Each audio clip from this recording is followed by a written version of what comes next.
J'ai pris ta.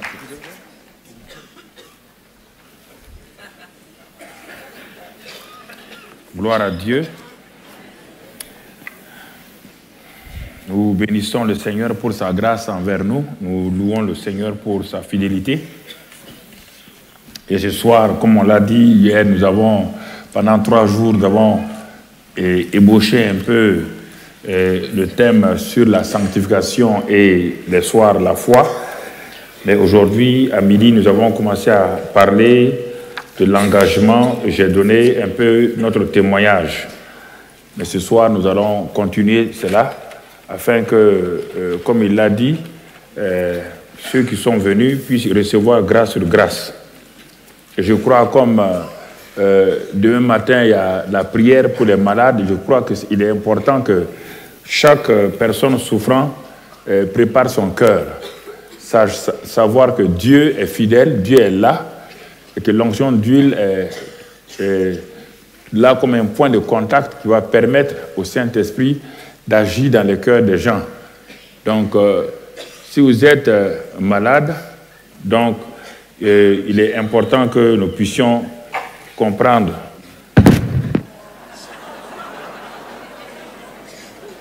Il est important que nous puissions comprendre simplement ce que Dieu est en train de faire. Parce que souvent, ne regardez pas aux hommes de Dieu, regardez au Dieu de l'homme. Et quand vous viendrez demain matin, en ayant confiance que Christ a porté vos maladies, qu'il est mort à la croix du calvaire pour vous guérir, venez avec cette attitude de confiance dans le Seigneur. Et les hommes de Dieu qui vont faire l'imposition des mains, qui vont faire l'onction d'huile, viendront aussi.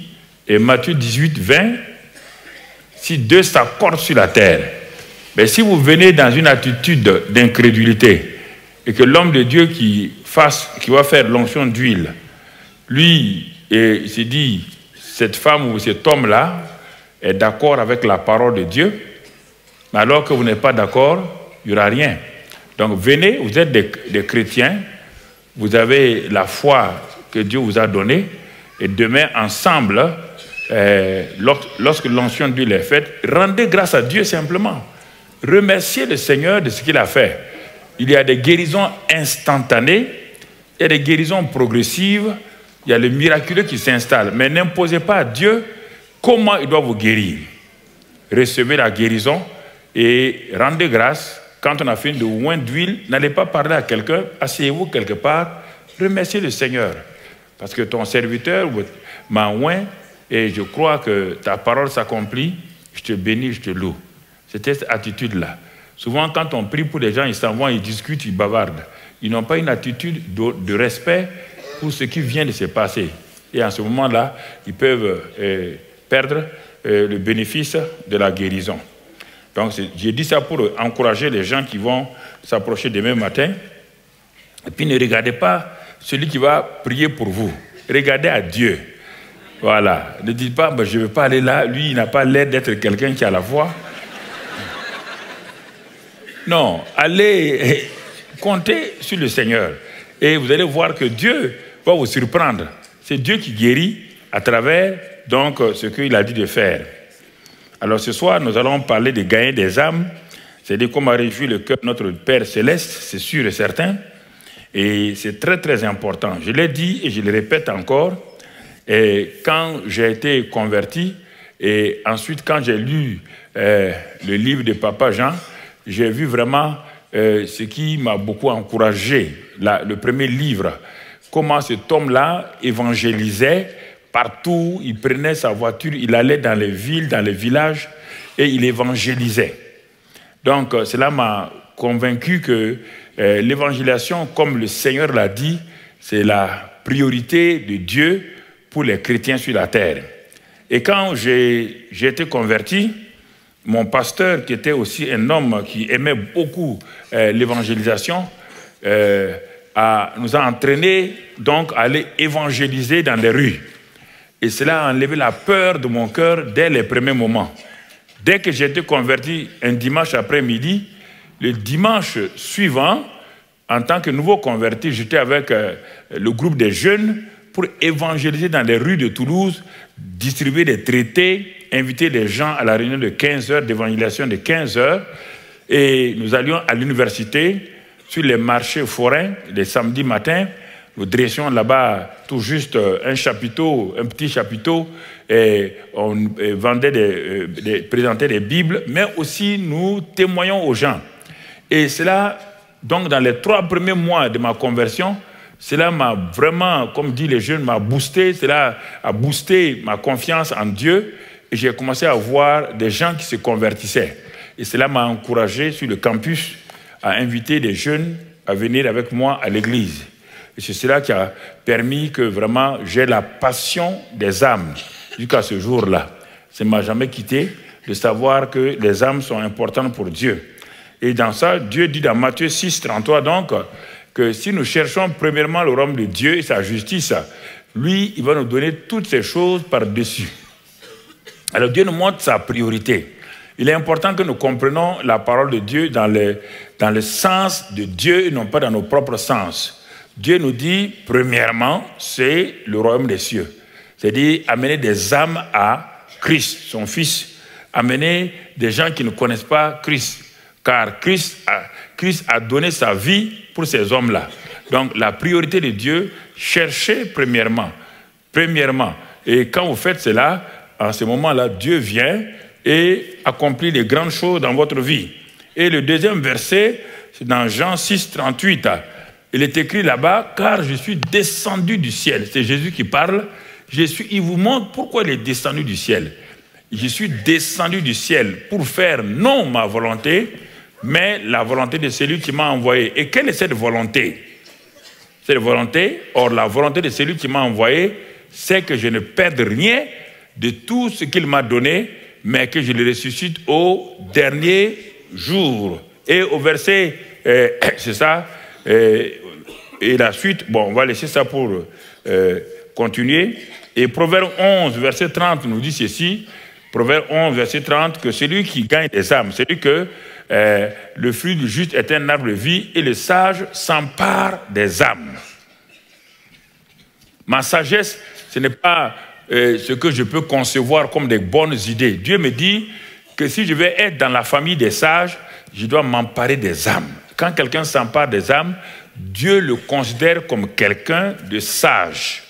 Donc, avec toutes ces écritures-là, je commence à méditer quand je suis seul.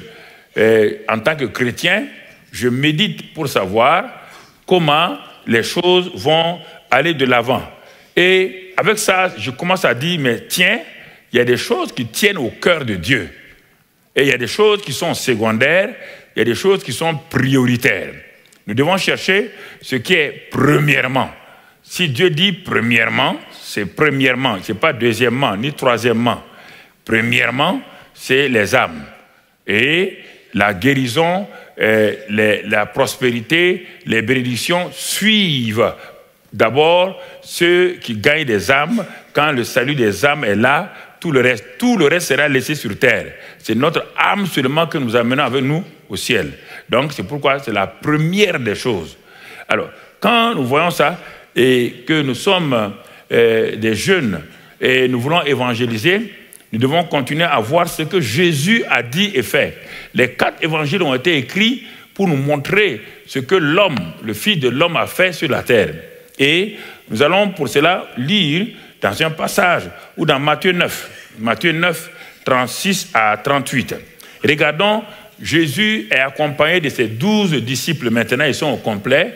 Il les entraîne derrière lui. C'est pourquoi il les amène dans les rues de Galilée. Il les amène dans la Judée et partout. Mais la Bible dit, il est arrivé à un moment donné où Jésus s'est arrêté. La Bible nous dit, voyant la foule, une foule bigarrée, une foule de gens remplis de toutes sortes d'espèces. Il voit cette foule-là, mais la Bible dit, il fut ému de compassion pour elle. Il voit une foule, c'est-à-dire il a discerné, et en quelque sorte, l'âme de cette foule-là, c'est une âme souffrante, c'est une âme délaissée. Il dit, il fut ému de compassion pour elle, Parce que la foule était languissante et abattue, comme des brebis qui n'ont point de berger. Alors, pourquoi je m'arrête, nous allons nous arrêter d'abord sur le premier verset, voyant la foule. Et quand vous regardez, quand vous lisez la Bible, il faut voir, il y a le naturel et le spirituel. Jésus, il y a la vue, il y a la vision. La vue, c'est la fonction des yeux. La vision, c'est la fonction du cœur. La vue voit beaucoup de choses et les gens passent. Ça donne la pitié et les gens passent. Mais quand Jésus a fixé les regards, on ne parle pas d'une foule physique. Il est allé au-delà de cette foule physique. Et on parle de vision ici. Une bonne vision va vous entraîner dans la compassion. Il n'y a pas une vision qui vous restera indifférent à ce qui se passe. Quand vous avez une bonne vision de la souffrance humaine, une bonne vision des perdus qui sont en train d'aller en enfer, une bonne vision de ceux qui n'ont pas vraiment le salut, quelque chose va se passer dans votre cœur, la compassion va venir. Mais vous regardez, Jésus regardait la foule. Il voyait la foule languissante et abattue. Mais les 12 disciples qui étaient derrière lui n'ont pas, et ils n'avaient que la vue. Ils n'avaient que la vue. Qu'est-ce qu'ils voyaient? Ils voyaient une foule de bandits, de voleurs, de prostituées et tout. Quelle est la vision que vous avez lorsque vous regardez les foules dans les rues de Mulhouse, quand vous voyez les foules devant les cinémas, dans ces rues, quand vous voyez ces foules-là, partout où vous allez, qu'est-ce que vous voyez? C'est ça. Parce que la compassion viendra lorsque vous avez la bonne vision. Et quand vous avez la bonne vision, et vous allez voir, le verset 37 maintenant, troisième chose qui va apparaître, alors il dit à ses disciples, la moisson est grande, il y a peu d'ouvriers. Donc Jésus dit, la foule que vous voyez là, nous, c'est-à-dire le Père et moi-même, nous n'appelons pas ça une foule, nous appelons ça la moisson. La moisson est grande, mais il y a peu d'ouvriers. La moisson de Mulhouse est grande, peu d'ouvriers. La moisson de Bourg-Villers, la moisson de Rixheim, la moisson de Paris, la moisson de Marseille, Lausanne, tout ça, la moisson est grande. Mais Jésus dit, il y a peu d'ouvriers. On n'a pas dit de prier pour la moisson, on dit que c'est les ouvriers. Regardez la suite, comme les ouvriers sont peu nombreux, priez donc le maître de la moisson d'envoyer des ouvriers dans sa moisson. N'allez pas perdre votre temps, allez prier pour la moisson. Jésus dit depuis que l'huile était sur la terre que la moisson est prête. La moisson sont ces hommes et ces femmes que vous rencontrez dans les rues, qui sont assis dans les parcs, ne sachant où aller. C'est une moisson qui est là, c'est une brebis égarée qui est là. Et le Saint-Esprit qui est venu en toi, si tu vois cet homme-là, tel que Dieu le voit, un homme fatigué, une femme fatiguée, ne la juge pas, ne le juge pas. Alors la compassion divine va venir s'installer dans ton cœur. Et quand cette compassion est là, tu prends ton courage à deux mains et tu salues la personne de façon intelligente. Vous parlez de la pluie, du beau temps, et puis vous savez qu'au bout de 5-10 minutes, des choses vont arriver. Soit il va dire, le monde est méchant, on ne sait pas, Dieu est tant. Vous profitez en ce moment-là pour demander au Saint-Esprit, puisqu'il pense que Dieu est méchant, Dieu, vraiment, on ne sait pas, on ne peut pas croire en Dieu, alors vous l'arrêtez avec une parole d'amour, une parole de grâce, et vous lui donnez un petit peu de votre témoignage. Oui, madame, je raisonnais comme vous aussi, mais j'ai changé de raisonnement. Ah bon? Vous pensez que Dieu est bon? Oui. Voici mon histoire. Et là, la personne est saisie. Une simple histoire, un simple témoignage. Pas autre. Ne lui faites pas une leçon ecclésiastique. Ne lui faites pas une leçon de morale. Dites-lui ce que vous étiez, ce que Dieu a fait. Même si vous ne la gagnez pas à Christ maintenant, vous venez de s'aimer dans son cœur une semence. Voilà comment on fait, frères et sœurs. On ne vous a pas dit d'aller bousculer les gens pour dire convertissez-vous, sinon le feu de Dieu va tomber. Ça, ce n'est pas l'amour. Saisissez les occasions. Priez avant de sortir. Priez. Seigneur, la moisson est grande aujourd'hui dans mon service. La moisson est partout. Vous voyez bien? Quand si nous lisons la suite, Ne dites-vous pas, dans Jean 4, il complète là-bas, ne dites-vous pas qu'il y a encore 4 mois jusqu'à la moisson? Et les gens disent qu'il parle que la moisson est dans le futur. Jésus dit non, la moisson n'est pas dans le futur. Mais moi, voici, je vous le dis. Moi, je vous dis, vous pensez que la moisson est lointaine. Mais moi, je vous dis, levez les yeux et regardez les champs qui déjà blanchissent pour la moisson. La moisson est prête. Ce sont les ouvriers qui manquent. Ces ouvriers-là, c'est qui? On l'a dit à midi. C'est vous, nous, c'est nous. Ces ouvriers, c'est nous. Et si nous sommes d'accord avec ces choses, verset 36, alors, verset 36, celui qui moissonne, regardez bien, celui qui moissonne reçoit un salaire et amasse des fruits pour la vie éternelle. Regardez comment Dieu met l'accent sur la moisson. Ce qui passe dans l'éternité, ce ne sont pas les biens que Dieu m'a donnés. Tous ces biens-là, on va les laisser sur la terre. Mais ce qui passe dans l'éternité, c'est ce que Dieu dit, nous recevons un salaire lorsque nous moissonnons et nous amassons des fruits pour la vie éternelle. Amassons des fruits pour la vie éternelle. Et afin que celui qui sème et celui qui moissonne se réjouissent ensemble. Il y a une équipe de semeurs et de moissonneurs. Bien-aimés frères et sœurs, pensez à cela. Ne pensez pas à votre vie courte sur la terre, même si vous avez 150 ans, c'est une vie courte par rapport à l'éternité. Tôt ou tard, vous devez quitter la terre. Mais quand vous allez vous présenter devant Dieu, qu'est-ce que vous allez dire à Dieu? Qu'allez-vous dire à Dieu? Il n'a plus besoin des choses de la terre. Il vous dira, ah, bon, votre villa était très belle, vous avez votre merveilleux appartement. Non. Si vous avez déjà vu le ciel, vous n'avez même pas envie de voir les maisons de la terre. La maison de la terre, c'est comme de la boue. Je ne sais pas si vous avez déjà vu le ciel. J'ai vu l'enlèvement, Dieu m'a montré, il y a plusieurs années, comment ce sera enlevé, comment Christ venait dans les cieux, il n'a pas mis les pieds sur la terre. Il y avait des anges avec des trompettes, ils venaient là, et je voyais brusquement, partout, des gens qui montaient. Et c'était la plupart des gens qui montaient des églises, c'était les enfants et les femmes. Vous entendez? Les enfants et les femmes. Les hommes étaient là, ils disaient, non mais qu'est-ce qui se passe? Ils posaient des questions au pasteur, mais pourquoi ceci ou cela? Et je regarde, je vois dans les cimetières, les gens sortent. Et quand les gens montent, arrivés à un certain nombre de mètres, Jésus n'est pas descendu, il est resté en l'air, dans les airs, et les trompettes sonnaient. Et je vois quand les gens montent, arrivés à un certain nombre de mètres, je ne sais pas combien, leur corps change. Un corps glorieux. Et puis, ils s'en vont vers le Seigneur. Et le Seigneur me dit, vas-tu prévenir les gens que je reviens bientôt? J'ai commencé à courir dans les églises en leur disant, vous ne voyez pas le Seigneur qui revient? Vous n'entendez pas les trompettes? Les gens riaient à mon nez. Des pasteurs riaient à mon nez. Ils disaient, non, Mamadou, Jésus ne vient pas maintenant. On n'a pas encore fini. Vous savez. Alors, à un moment donné, et derrière chacune de ces personnes-là, il y avait un ange. Tous ceux qui montaient, il y avait un ange. Et à un moment donné, l'ange qui était derrière moi me dit, il faut monter rapidement, sinon tu peux perdre. Parce que si jamais il remonte, il amène, toi, j'ai dit, Seigneur, donne-moi encore d'être patient. Donne-moi de continuer à avertir les gens dans la même vision. J'ai commencé, c'est comme s'il me donnait une force. J'allais de lieu en lieu rapidement.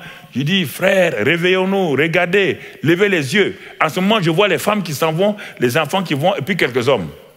Les églises étaient remplies, faisaient leur réunion, levaient les mains, louaient le Seigneur. Et au milieu d'eux, les gens partaient comme ça. Quelques hommes partaient, mais c'était les femmes et les enfants. Et puis à un moment donné, l'ange qui est derrière moi m'a dit, monte.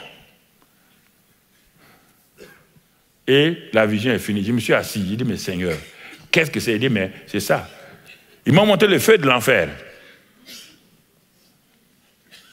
Et c'est pourquoi j'ai ça. Paul dit, malheur à moi si je ne prêche l'évangile. J'ai ça devant moi. Je vois ces âmes qui souffrent.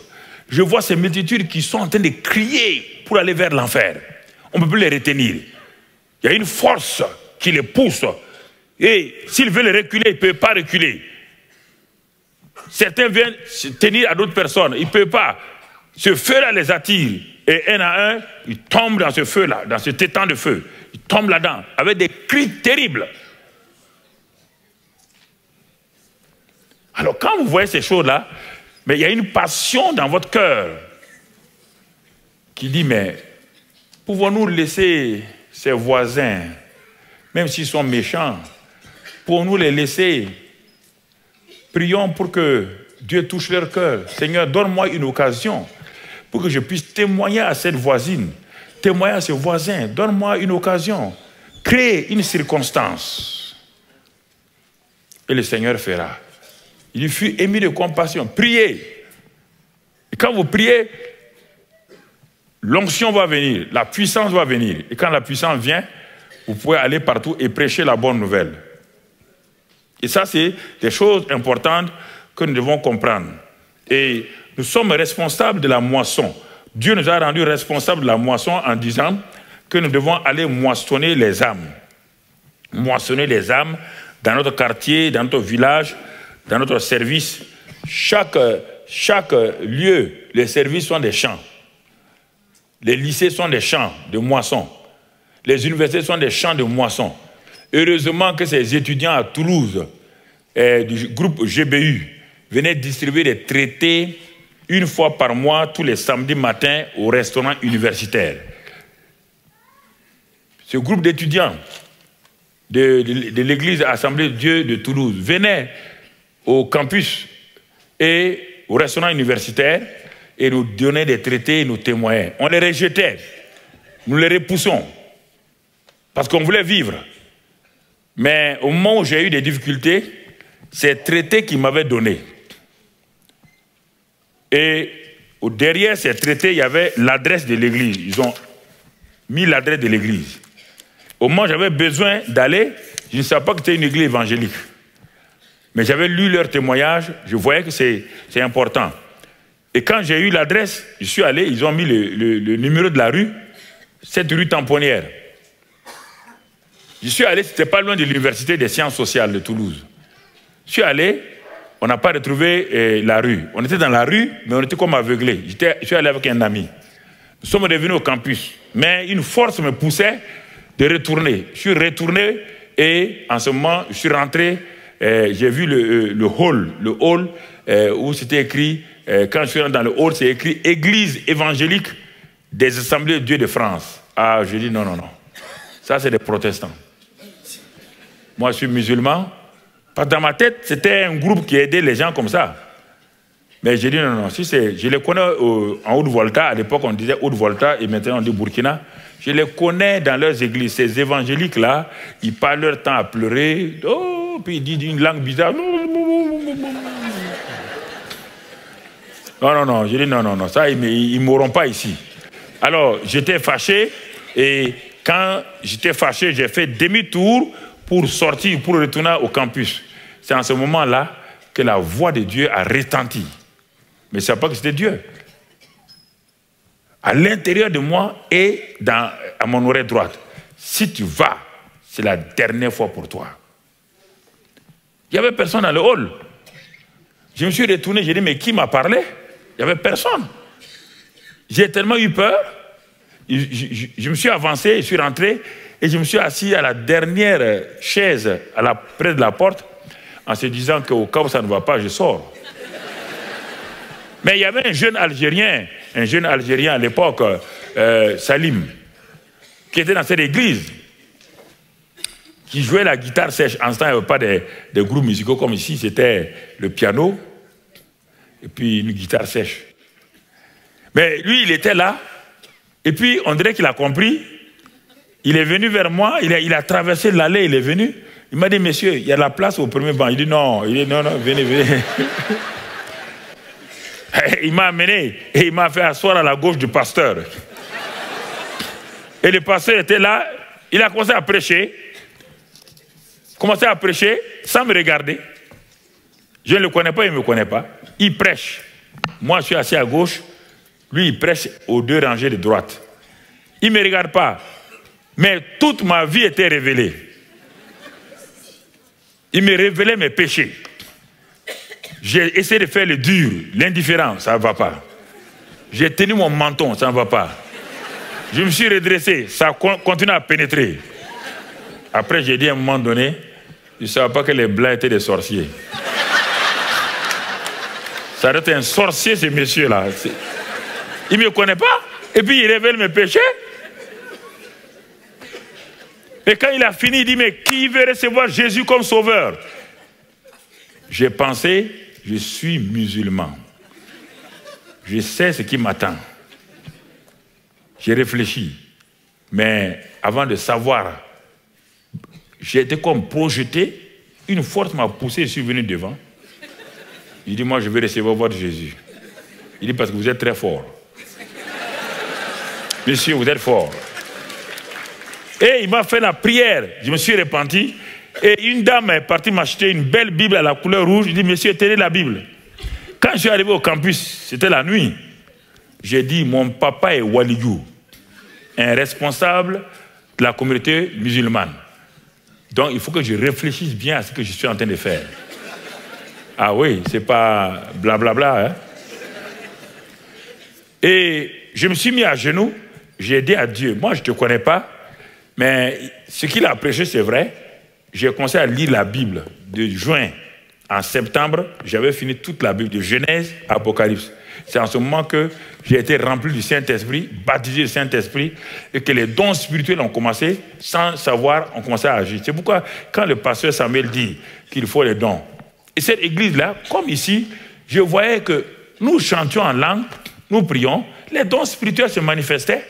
Il y avait la puissance de Dieu dans l'église. C'est ça qui a fait que c'est ça qui m'a gardé. Mais si j'étais converti dans une église vraiment froide, je serais parti dans le monde il y a longtemps. Non seulement le baptême du Saint-Esprit et les dons spirituels, l'évangélisation dans les rues, les témoignages, ont permis que je puisse sortir de cette situation-là. Et j'ai commencé à gagner des âmes. J'amenais à l'église au moins 5 ou 6 étudiants les dimanches ou les lundis soirs ou à l'évangélisation. Je les invitais de venir écouter. Des Français, des frères d'Algérie, du Maroc, de Tunisie. Je les invitais, des gens des îles des Caraïbes, des Africains. Je les amenais à l'église. Parce qu'ils m'ont connu. Parce que avant d'être converti, ils savaient qui j'étais. 1m95, 95 kilos. Si tu me parles, je te prends, je te... Ah, ils ont su. Mais quand ils m'ont vu avec la Bible, ils me parlent mal, ils m'insultent, je ne dis rien. Ils ont dit quelque chose est arrivé à cet homme-là. Ce n'est pas possible que tu parles à Mamadou. Et puis, non, on va le suivre pour voir. Ils m'ont suivi et la plupart sont devenus des pasteurs aujourd'hui. En France, en Afrique et dans beaucoup d'endroits. Du coup, aux États-Unis, ils sont devenus des pasteurs.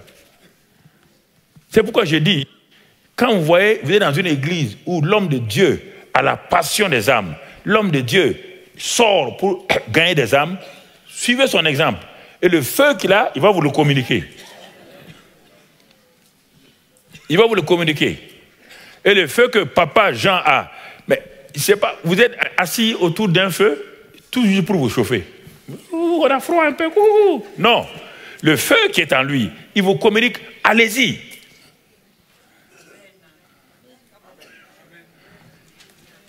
C'est ça la priorité de Dieu. Et c'est la tâche numéro 1 de l'Église. La tâche numéro 1 de l'Église, c'est de gagner des âmes. C'est de réjouir le cœur du Père. Vous pouvez le faire individuellement. C'est-à-dire, on n'a pas dit d'aller former des groupes qui vont créer des problèmes à l'église. Non, vous pouvez le faire individuellement, comme je l'ai dit, à l'hôpital, au camp militaire, au lycée, à l'université. Vous pouvez témoigner personnellement, ça c'est des témoins. Maintenant, si l'église organise des groupes bien structurés, et vous demandez au pasteur d'entrer là-dedans, et vous allez. Mais en dehors de ce que l'église fait, vous-même, vous avez le devoir de témoigner individuellement dans votre entourage. Et si vous ne le faites pas, parce que le cri, vous ne savez pas, la religion dont je viens, si vous comprenez les cris que les muezzins font, si vous comprenez toutes ces choses-là, vous allez vous poser des questions. Les gens disent, ah, on nous dérange, on crie trop. Mais ils sont en train d'exprimer des cris. Ils sont en train d'exprimer beaucoup de choses. Comme au temps de Moïse, dans Exode 3, au temps de Moïse, le peuple était esclave en Égypte. Le peuple criait régulièrement. Il criait dans Exode 3, on n'a pas Exode 2, versets 23 et 24. Le peuple criait. En ce temps, Dieu entendait les cris du peuple. Tous ces hommes qui crient dans les religions, Dieu les entend, mais malheureusement, Dieu cherche qui va aller, il ne trouve pas de gens. C'est la moisson. Quand les gens crient, où est le vrai Dieu? Où est le Dieu vivant? Nous cherchons le Dieu vivant. Ils sont en train de pousser des cris. Le peuple criait, poussait les cris. Ces cris qui leur arrachaient la servitude montèrent jusqu'à Dieu. Ne croyez pas que Dieu entend seulement les cris des chrétiens. Il est dit que Dieu est un Dieu, et quand les gens crient, il dit quand le malheureux crie, l'Éternel l'entend. Il les a créés, il a compassion d'eux. Mais Dieu cherche un moissonneur. Dieu cherche quelqu'un qui va aller s'occuper de cette moisson qui est prête. Il n'en trouve pas. Et pendant des années, Dieu avait dit 400 ans. Il a dit à Abraham, ta descendance sera esclave 400 ans. Ils ont fait 430 ans. Ils ont dépassé. Pourquoi? Le libérateur était derrière des moutons de son beau-père. Le peuple crie vers Dieu, lui il n'entend pas. Mais quand Dieu l'appelle, Moïse, il répond, bé, bé. Il est habitué au cri des moutons. Mais Dieu dit, mais quand ça va se passer? Le peuple crie. Les gens crient autour de vous. Les gens disent, où est le vrai Dieu? Nous sommes fatigués. S'il y a un Dieu, où est-il? En ce temps, vous passez devant leur porte régulièrement. Cette maman crie, où est Dieu? Dans les parcs publics, ils sont assis, regardant, se posant la question, y a-t-il un Dieu au ciel? Y a-t-il un Dieu quelque part? En ce temps, vous venez, vous vous réjouissez, et vous n'osez même pas parler. Vous allez à votre ascenseur, et vous êtes au 10e.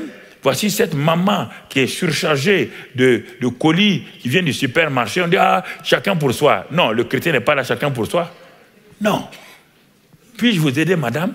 Ah bon? Aujourd'hui, il faut avoir la sagesse. Ah, mais venez prendre le thé avec nous. Non, non, merci, c'était tout juste pour vous aider. 2 fois, 3 fois, cette dame va dire, mais pourquoi vous m'aidez? Quelle est votre intention? Il y a plein de choses. Des femmes seules dans la solitude. Des femmes avec leurs enfants. Le mari est parti, ou bien elle est seule, elle n'est jamais mariée. Elles sont là en train de crier. Mais pourquoi dans votre quartier? Si vous dites au pasteur, nous, les dames, nous sommes là 2 ou 3 dans le quartier, et envoyez-nous un jeune pasteur ou quelqu'un, nous voulons organiser des dames pour des goûters. Nous voulons que ça soit sous la coupe de l'église. Bon, une fois par mois, nous voyons un petit restaurant. Nous disons au restaurateur, est-ce qu'on peut avoir cette petite salle-là à 16h, au moins il n'y a pas de clients, 16h, samedi soir, nous voulons inviter des gens, un petit goûter. Vous invitez des gens, des femmes seules avec leurs enfants, des mamans qui ne sortent pas, invitez-les à s'asseoir là-bas. Vous demandez à un jeune de l'église avec une petite guitare sèche, il vient chanter des petits chœurs. Ces mamans qui ne sont jamais sorties vont dire, mais tiens, qu'est-ce qu'il y a? On leur sert un peu de thé. Et vous demandez un petit témoignage d'une maman de l'église qui a vécu des choses comme cela. Elle se lève et donne ce témoignage-là. Leurs cœurs sont saisis. Ah bon? Vous pensez à nous? On pensait que Dieu nous avait abandonnés.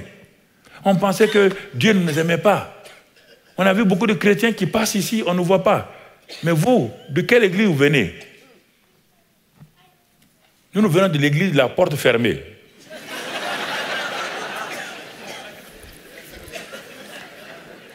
Vous voyez? Mais jeunes gens, il y a tellement de choses. Comment évangéliser? Puisque vous ne pouvez pas évangéliser en plein air comme en Afrique.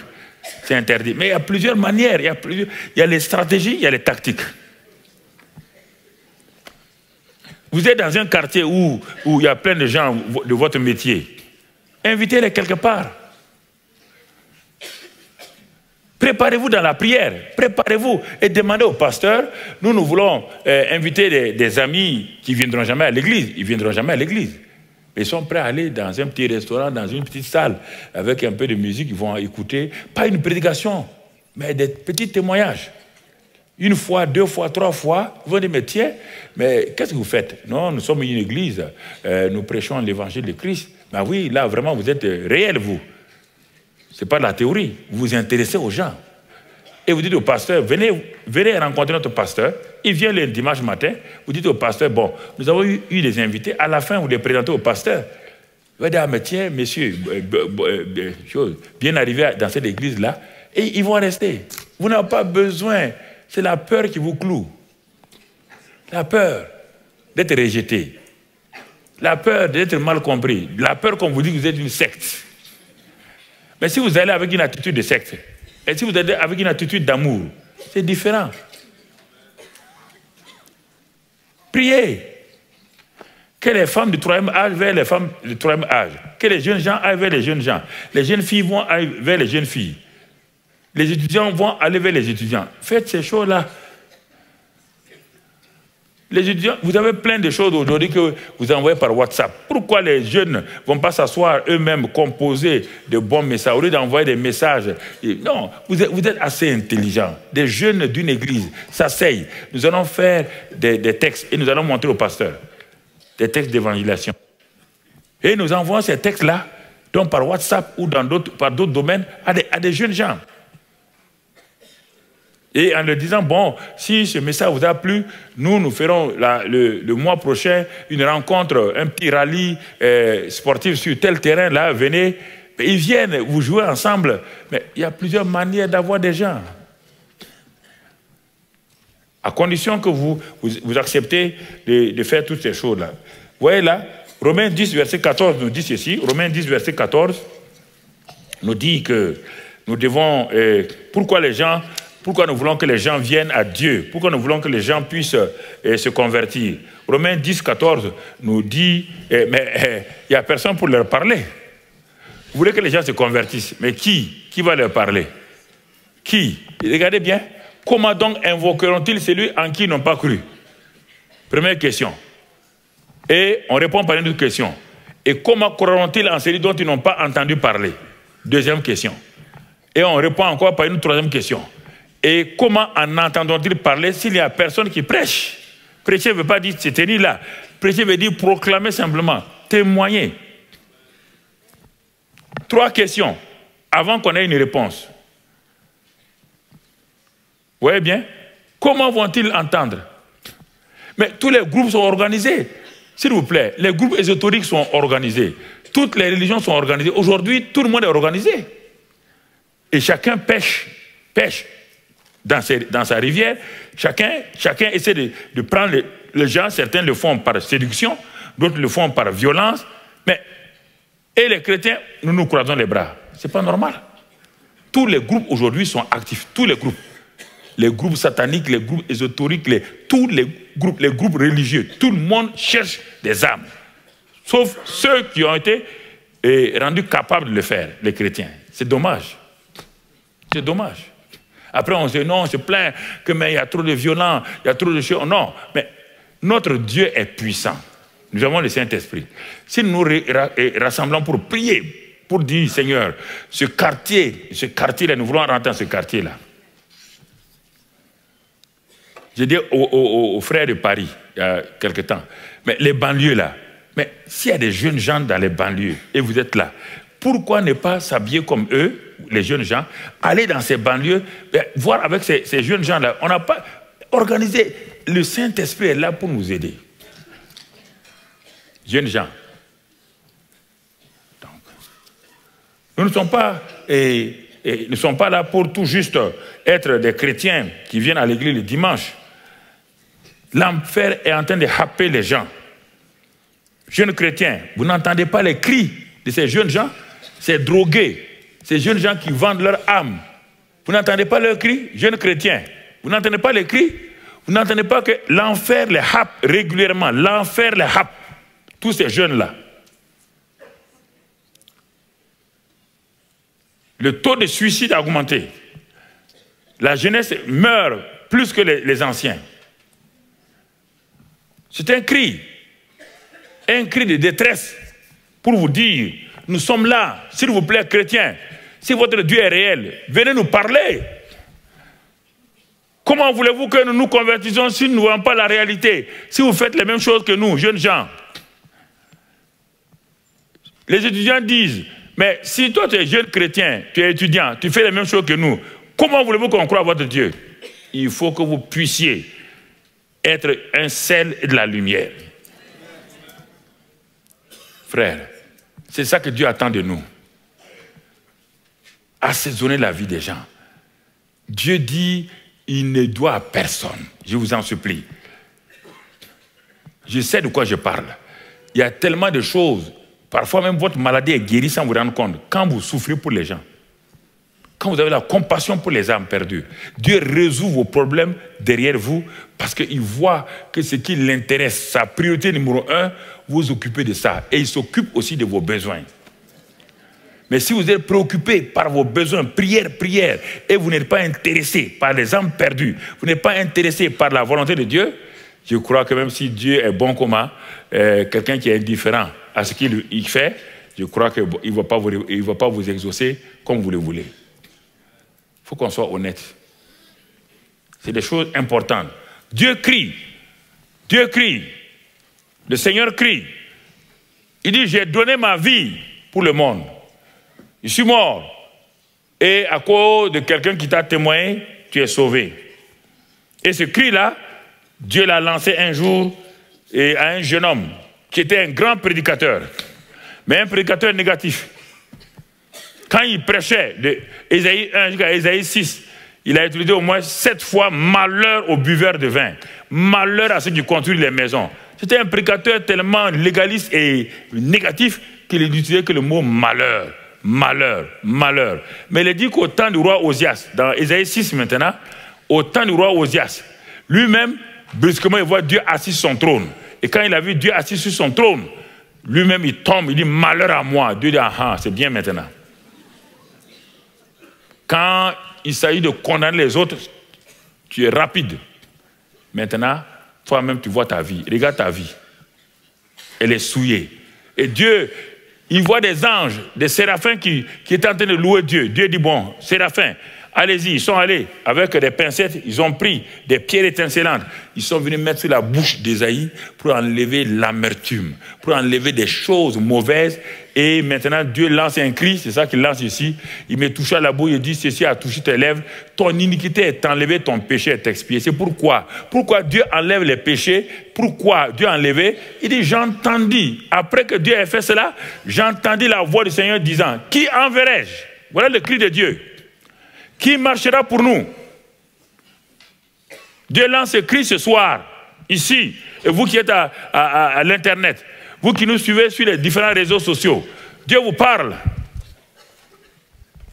Chrétiens français, belges, suisses, chrétiens africains. Il y a beaucoup d'Africains qui sont en train de suivre ça. Beaucoup d'Africains sont connectés à la porte ouverte. Je le sais, en Côte d'Ivoire, au Burkina, ce sont des centaines de gens qui sont connectés. Je vous pose la question. Dieu lance un cri. Qui enverrai-je? Qui ira, qui marchera pour nous? Qu'allez-vous faire ce soir? Vous qui êtes ici, vous qui êtes sur Internet. Dieu pose la question. Dieu cherche des hommes. Le Fils dit, j'ai donné ma vie. Pourtant, j'avais dit, quand je serai élevé, j'attirerai tous les hommes à moi. Je vais attirer tous les hommes à moi. Ma mort a attiré tous les hommes. Mais ces hommes ne pourront pas venir à moi si mon peuple ne part pas vers eux, leur dire que je les aime. Et c'est pourquoi le Père dit, oui, mon fils, tu as raison. Et le Père crie, qui enverrai-je? Qui marchera pour nous, chrétiens? Il ne va pas envoyer des païens. Il ne va pas envoyer des gens qui ne croient pas en Christ. Il parle à vous ce soir. Qui enverrai-je? Jeunes gens, qui enverrai-je? Qui enverrai-je? Qui ira pour nous? Non, ce n'est pas Amen que je veux. Non. Et regarde. Et qu'est-ce qu'il a dit? Et la suite, la réponse est là. La réponse est là. Il dit, non, un peu plus haut, le verset qu'on a, donc le verset, oui. Et je répondis, mais voici, envoie-moi. Voilà. Non, pas de Amen ce soir. Si tu veux répondre, il faut que tu répondes. Je vais te lancer un appel ce soir. Il faut que tu répondes. Il n'y a pas d'amen ce soir. Hein? Quand il dit me voici, ça veut dire quoi? Il a levé les bras, oui ou non? Il a dit Seigneur, me voici, envoie-moi. Regarde, un prophète négatif. Ésaïe 6, Dieu met fin à tout ce qui est négatif. Ésaïe 7, Dieu lui donne une révélation. La Vierge enfantera. Il devient l'homme de l'évangile. Regardez-le. Pourquoi? Parce qu'il a décidé d'aller. Son message change. Ésaïe 7, la Vierge enfantera. Ésaïe 9, Dieu puissant, conseiller, prince de la paix. Ésaïe 11, les esprits sont sur lui, et 7 esprits sont sur lui. Ésaïe 53, la croix. Ésaïe 60, 61, le baptême du Saint-Esprit. C'est le 5e évangile. Tous les prédicateurs du Nouveau Testament se sont inspirés d'Ésaïe. Mais pendant les premières années de sa vie, il était un prédicateur qui prêchait, qui condamnait les gens, mais qui ne cherchait pas les âmes. Dieu dit non, Ésaïe, c'est pas ça. Moi, je veux des gens, je veux des gens, je veux des gens qui sont sauvés. Qui enverrai-je? Qui ira pour nous? J'ai un message pour eux, j'ai un message. Peuple de Dieu, Dieu a un message. Mais vous devez porter, quand un chef d'État a un message, il ne se déplace pas. On dit voilà le porte-parole de telle présidence. Voilà le porte-parole de tel gouvernement. C'est le porte-parole qui parle. Dieu veut que nous soyons des porte-paroles. Avec les anciens, avec les étudiants, avec les hommes d'affaires, avec tout, les femmes, les hommes. Dieu veut que nous soyons ses porte-paroles. Les chefs d'État ne se déplacent pas, ils restent dans leur palais présidentiel et ils envoient des gens. Ils ont des envoyés spéciaux. Mais Dieu dit, je t'ai sauvé pour faire de toi un envoyé. J'ai un message, le message de l'amour, le message de compassion, le message de grâce. Je suis pasteur, mais je dois aller gagner des âmes. Je n'attends pas que tout le temps les jeunes invitent les gens dans l'église pour prêcher à eux. Moi-même, je dois gagner des âmes. Je dois sortir gagner des âmes en tant que pasteur. Qui enverrai-je? Et vous allez voir que la plupart de vos problèmes vont disparaître. Depuis ce jour-là, Ésaïe a été un homme excellent. Lisez à partir des 6 premiers chapitres, lisez le reste, c'est des révélations sur révélations. Sa vie est changée, son identité est changée, son ministère est changé. Il a dit seulement, me voici, envoie-moi. Me voici, envoie-moi. Bien-aimés frères et sœurs, c'est pourquoi Jésus dit, dans Acte 1:8, il dit, vous serez mes témoins, je vais vous envoyer. Parce que je ne suis pas venu simplement pour faire guérir des gens, mais je vais vous envoyer pour gagner. Quoi? Votre Jérusalem, votre Judée, votre État, ensuite la Samarie, vos pays voisins, et jusqu'aux extrémités de la terre. Mais pour cela, je vais vous équiper avec la puissance de mon esprit. Vous recevrez une puissance. La puissance du Saint-Esprit, ce n'est pas dans l'église. Dans l'église, nous communions avec le Saint-Esprit, nous chantons en langue, nous nous fortifions. Mais la puissance, c'est pour le dehors. La puissance, c'est pour le dehors. Pas ici. Qui vous avez ici pour exercer la puissance? Contre qui? C'est au dehors. Où les gens sont liés, enchaînés. Vous partez vers eux. Vous leur parlez. Et vous voyez la réaction des gens tout de suite. Vous voyez les démons qui commencent à agir. Vous voyez des gens qui s'opposent. Vous voyez brusquement, quand vous dites Jésus, tout de suite, cet homme qui semblait être vraiment abordable devient nerveux. Quand vous dites Dieu, une fois j'ai vu cela, je suis allé là où il y avait des fous, à l'hôpital psychiatrique, et il y avait beaucoup de jeunes gens qui étaient là, qui étaient devenus fous à cause des pratiques occultes et tout. Il y avait un jeune instituteur, très beau garçon, très bien. Il était derrière là, fou. Mais j'ai dit aux infirmiers, c'était un docteur français qui était le responsable de la psychiatrie. Ils m'ont dit, bon, allez-y. Nous, on fait tout, mais bon, allez-y aussi. Ils m'ont donné la permission. Je suis allé vers les fous, là. Les infirmiers étaient assis. Les gens me regardaient, ils riaient un peu. Qu'est-ce qu'un directeur vient faire avec les fous?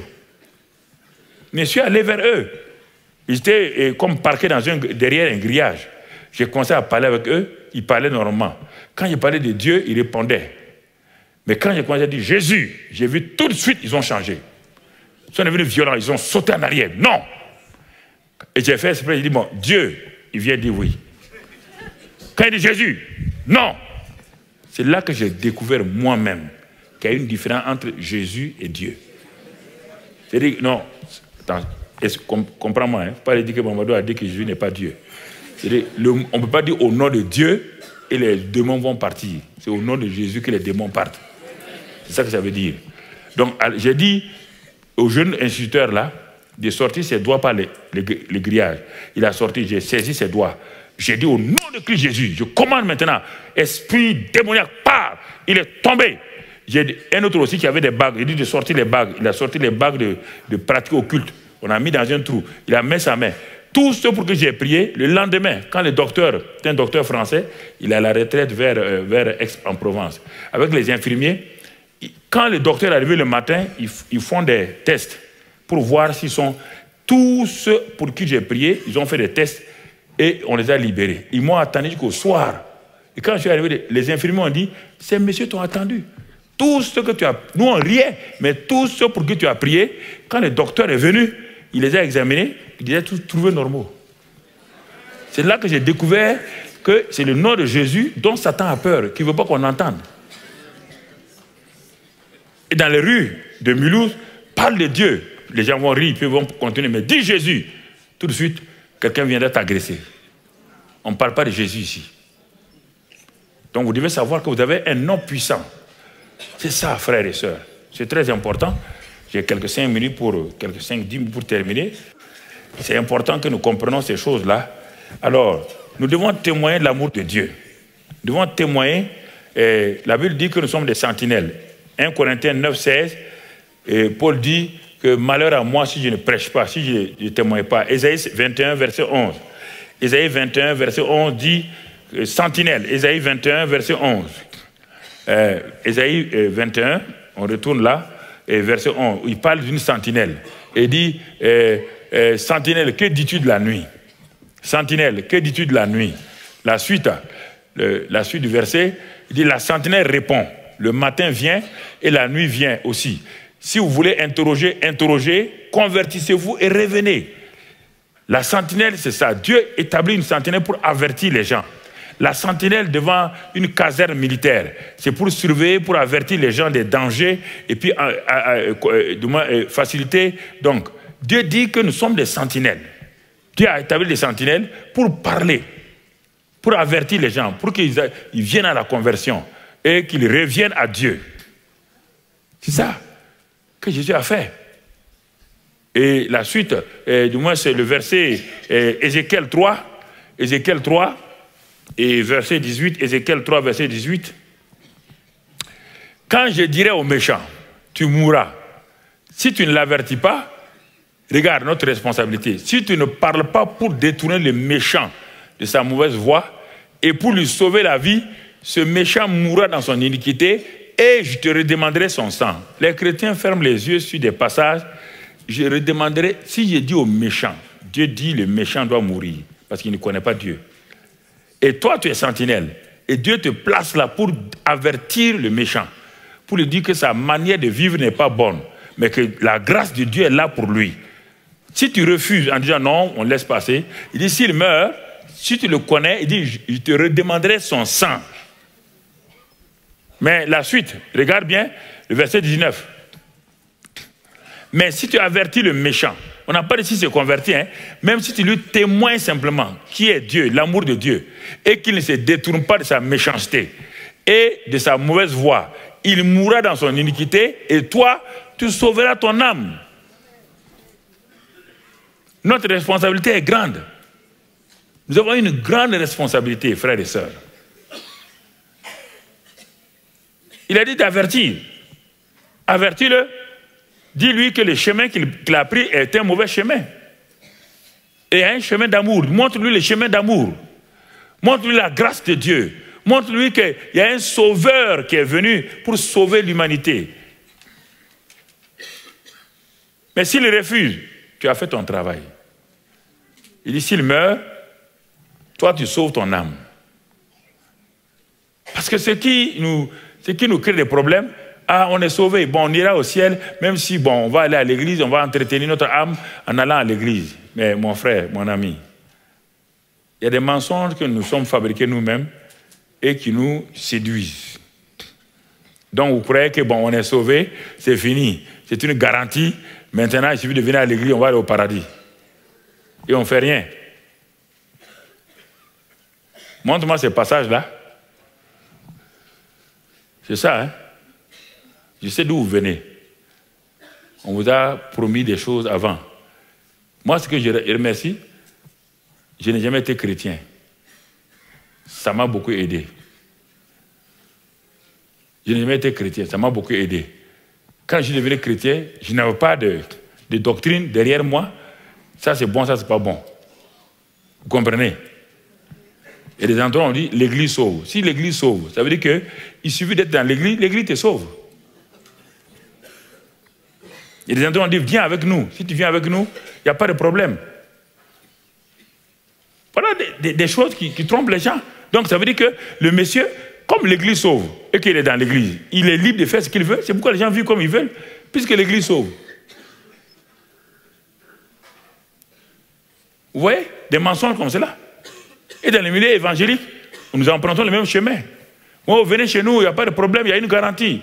Notre pasteur, quand il prie, les gens sont sauvés pour l'éternité. Il n'y a aucun problème. Qui t'a dit ça? Il dit, veille sur ton âme. Il dit, fais attention. Paul, les derniers temps de sa vie, il dit, je serre la ceinture afin que je ne sois rejeté moi-même. Donc, on gagne des âmes, on veille sur soi-même. Au moment où on avance, on fait attention. Les cailloux qui sont devant nous, on fait attention pour ne pas tomber. Et en même temps, on va évangéliser, on gagne des âmes. C'est ça le chrétien. Il n'y a pas une garantie pour dire, bah, tu es sauvé maintenant, c'est fini. Tu es sauvé éternellement. Et tu peux faire ce que tu veux. Il y a plein de gens qui sont convaincus de ça. Hein. Ils font ce qu'ils veulent. Ce n'est pas vrai. Quelle est ma responsabilité ce soir, mon frère, ma soeur, jeunes gens? On a vu à midi, l'homme a laissé ses 99 brebis, il est allé à la recherche de la 100e brebis. La femme a laissé les 99 drachmes, elle est partie chercher la drachme perdue. On dit perdue, la brebis perdue, drachme perdue. Parce que les 99 autres n'ont pas besoin de salut, ils sont sauvés.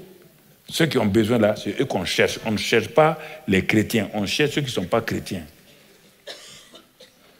Il est bon que nous nous ouvrons à ces choses-là et que nous puissions comprendre pour aller de l'avant. Donc c'est pourquoi ce soir, je vais m'arrêter là et je vais tout juste prendre ces quelques 2 ou 3 minutes pour parler à ton âme. Depuis que tu es devenu chrétien, je pose la question, honnêtement, qui as-tu amené à Christ toi-même? Qui? Ça, c'est la partie pratique. Qui as-tu déjà amené à Christ? Qui as-tu témoigné toi-même? Je n'ai pas dit de l'amener à l'église, parce que si tu les amènes à l'église, si le pasteur prêche, ils se convertissent, ça ne t'appartient plus. Tu n'as aucun mérite. C'est le pasteur qui a prêché, c'est lui qui a gagné l'âme. Toi, tu n'as rien. Hein? Dans la Bible, on n'a pas dit d'amener des gens à l'église. Tu n'as rien. Tu n'as fait qu'amener quelqu'un à l'église. Mais à qui tu témoignes? À qui tu as déjà témoigné? Pour la conversion de son âme. Même si elle a refusé, au moins tu as témoigné. Dieu dit, la personne est responsable parce qu'elle a refusé. Regarde ce soir, jeunes gens. Dieu dit, qui ira pour nous? Qui ira, jeunes gens? Qui ira pour nous ce soir? La question est importante. Dieu cherche des hommes et des femmes qui vont aller pour lui. Des hommes et des femmes qui vont aller pour lui. Il nous restait 2 ou 3 minutes, ce n'était pas la peine de sortir. Ça, c'est une fuite de responsabilité. Asseyez-vous tranquille là. Il vous reste 2 ou 3 minutes. Vous fuyez pour aller où? Vous êtes des fuyards. Ça, c'est pas bien. C'est pas sérieux. Ceux qui sont là aussi ont beaucoup de choses à faire. 2 ou 3 minutes, vous voulez fuir. Mais ma parole vous survivra, même dans votre lit. Non, non, non. Il y a des choses, il faut être responsable. Il reste 2 minutes, tout juste. Ceux qui sont là ont tous gêné. Mets ta main sur ton cœur, simplement. Mets ta main sur ton cœur. Dis avec moi, ô Seigneur, j'ai failli souvent pour gagner des âmes. La peur m'a saisi. Et parfois, j'étais vraiment dépassé par l'attitude des gens. Mais aujourd'hui, j'ai compris que j'ai une grande responsabilité. En me donnant ton Esprit Saint, en me remplissant de ton Esprit Saint, tu m'as qualifié pour être un gagneur d'âme. En tant qu'homme, je veux gagner la 100e brebis. En tant que femme, je veux gagner la 100e drachme. Seigneur, ce soir-là, je me livre à toi, afin que chaque fois que je prierai, tu me révèles les gens vers qui je dois aller. Et tu m'ouvres la porte. Tu mets dans ma bouche des paroles d'assurance, des paroles d'amour, des paroles de grâce, un revêtement de ton Esprit Saint, pour que je sois un gagneur d'âme. Seigneur, en cette année 2018, moi aussi, je veux moissonner. Je veux voir les hommes comme tu les vois. Je ne veux plus les condamner. Remplis-moi de ta compassion et donne-moi de prier pour la moisson. Et guide-moi chaque jour vers une personne qui a besoin de toi, qui crie, qui pleure, qui veut te connaître. Conduis-moi par l'Esprit Saint. Merci Père, je crois que tu m'as entendu et tu me qualifies comme gagneur d'âme. Tu me qualifies comme un homme, une femme qui est un témoin efficace. Que toute la gloire te revienne. Merci Père, au nom de Jésus. Amen. Acclamons le Seigneur.